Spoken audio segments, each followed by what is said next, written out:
Investigador a fondo. Oscar, gracias por estar con nosotros. Bienvenido. Buenas noches, Yeli, qué gusto saludarte. Control de todo el territorio mexicano, según la DEA, ¿a qué se le atribuye?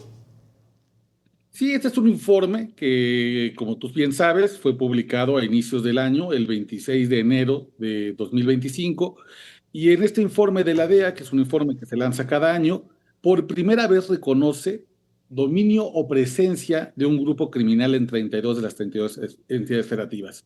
Dominio se refiere a los lugares donde prácticamente todos los mercados ilícitos están dominados por un grupo y no tiene rival.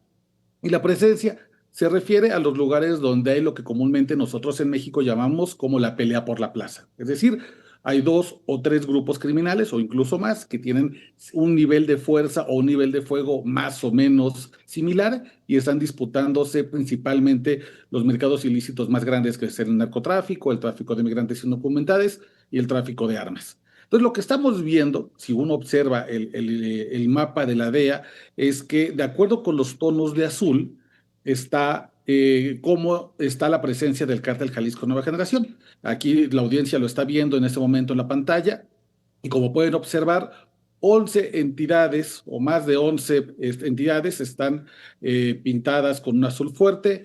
El resto está pintado con un azul claro, que son dominio y presencia respectivamente, y no hay ninguna entidad federativa que tenga blanco. El blanco significaría que no hay presencia del cártel Jalisco, es decir, todo el país está prácticamente sitiado por el grupo de Nemesio Ceguera Cervantes el Mencho. Este cre- Norte y sur. sí. Oye, este crecimiento se dio incluso antes de la disputa territorial que particularmente se registra en Sinaloa, ¿cierto? Es correcto. No habíamos visto este nivel de crecimiento de ninguna estructura criminal. Yo ponía en mis redes sociales que ni siquiera el cártel de Sinaloa, en su momento más importante, cuando todavía estaban en libertad el Chapo Guzmán y el Mayo Zambada, cuando buscaban crear esto que ellos llamaron la Federación, que era como un sindicato de los grandes grupos criminales con el cártel de Sinaloa al frente, habían logrado tener tanta presencia en el territorio nacional.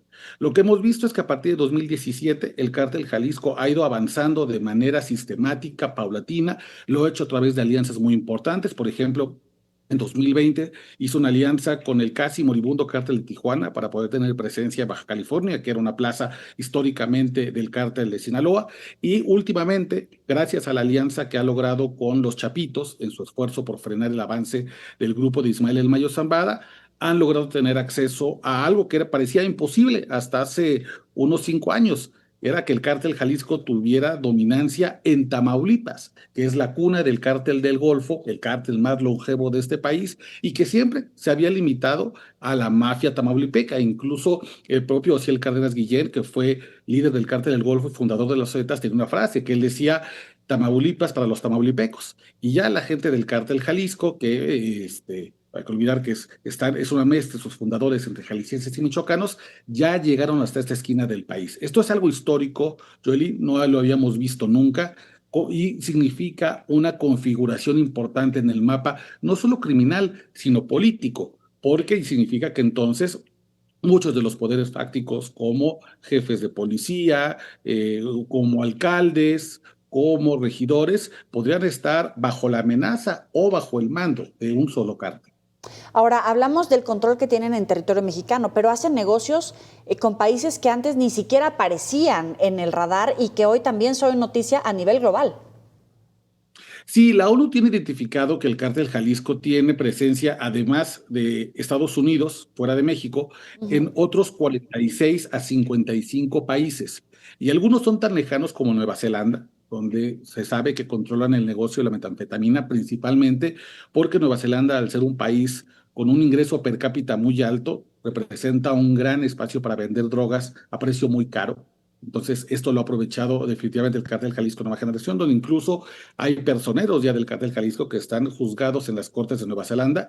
Y, por ejemplo, hasta hace apenas unos meses se encontró que en Kenia, en África, el cártel Jalisco Nueva Generación tenía un laboratorio clandestino para poder suministrar de drogas sintéticas a combatientes guerrilleros o incluso organizaciones terroristas que necesitan drogas parecidas a las metanfetaminas, que lo que hace es que eleva la energía de los combatientes, les elimina el sueño, les elimina el hambre y pueden entonces a durar despiertos durante largas misiones para poder o eliminar rivales o arrasar con poblados completos. Así que cuando hablamos del dominio y de la presencia, también estamos hablando de que están en el continente africano, en Europa, en Wow. Asia, en Oceanía y definitivamente, bueno, también en el continente americano. Hay registros que, por ejemplo, incluso tienen socios en Argentina donde se dedican al negocio específico de la efedrina, hasta, por ejemplo, en Canadá, donde sostienen negocios con la mafia italo-canadiense. Así que estamos viendo sin duda que el cártel Jalisco Nueva Generación se convierte probablemente en el grupo clandestino más poderoso que tiene hoy no solo México, sino el mundo. Ahora, se anuncia un paquete de sanciones que va emparejado, por supuesto, a la designación de los cárteles del narcotráfico como grupos terroristas, la vinculación incluso con algunos funcionarios. ¿Hacia dónde vamos? Bueno, estas son sanciones económicas. El Departamento del Tesoro tiene algo que se llama la lista OFAC, que en términos concretos es una especie de lista negra, que lo que hace es que nombra a ciertas personas fuera de Estados Unidos. En este caso, en la mañana nos dimos cuenta que estaba el Mencho, que es el fundador del Sí. cártel Jalisco Nueva Generación, junto con otros de su círculo muy cercano, por ejemplo, el WR, el Sapo, el Jardinero, que han sido jefes de plaza que han sido nombrados en su momento como posibles sucesores en caso de que el Mencho sea detenido o muera, porque sabemos que es un hombre ya con una salud muy disminuida. Y lo que hace esta lista es que sanciona a cualquier persona física o moral, es decir, cualquier empresa o cualquier persona que haga un negocio con estos personajes criminales y se les puede llegar a acusar incluso de complicidad con el terrorismo. Es básicamente una medida que lo que pretende es congelar los bienes del cártel Jalisco, pretende darle un golpe financiero y al mismo tiempo desincentivar que cualquier persona en Estados Unidos que está participando en un negocio con ellos todavía quiera hacer más negocios, ¿no? Porque entonces el riesgo es muy alto.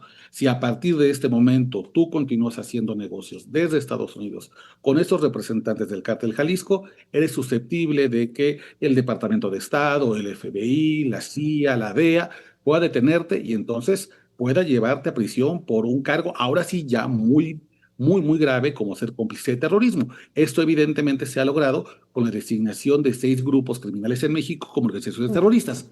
Cártel Jalisco Nueva Generación, el Cártel de Sinaloa, el Cártel del Golfo, el Cártel del Noreste, que son sección de los Zetas, los Cárteles Unidos y el Cártel Juárez. Para concluir, ¿en qué posición queda el gobierno mexicano, la política mexicana ya en este estira y afloja que tiene, particularmente con el gobierno del presidente Donald Trump? Bueno, sin duda pone una presión muy importante al gobierno de Claudia Sheinbaum porque estas sanciones lo que hacen es que van un poco apresurando el paso, ¿no? Van marcando cuáles son las prioridades que tiene el gobierno de Estados Unidos y te va guiando cuáles son las detenciones que esperan. El cártel Jalisco Nueva Generación, por supuesto que es un problema doméstico, porque en México ejerce una violencia extrema para controlar sus territorios.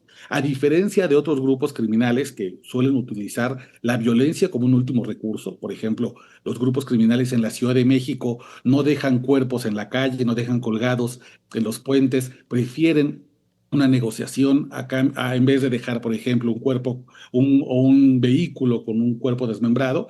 El cártel Jalisco, en diversas zonas donde tiene bastante dominio, sí ejerce la violencia como un primer recurso. Pero para Estados Unidos, ese carácter violento del cártel Jalisco poco importa. En realidad, lo que les interesa es que frenen el envío de drogas sintéticas y que también frenen digamos, este mercado que cobran por enviar migrantes indocumentados hacia Estados Unidos. Sí. Así que este tipo de decisiones le marca al gobierno de Claudia Sheinbaum una directriz muy clara. Estos son los integrantes, los criminales, los capos que quiere Estados Unidos, y cada vez que surge esta sanción, pues es una manera del gobierno de Estados Unidos de decir, apúrense porque quiero tener a estas personas de mi lado para que sean juzgadas en mis cortes. Óscar Valderas, periodista, síganlo, @OscarBalmen. Muchísimas gracias por la distinción para el auditorio de Mega Noticias. Muy buena noche. Gracias, Yoli, muy buenas noches.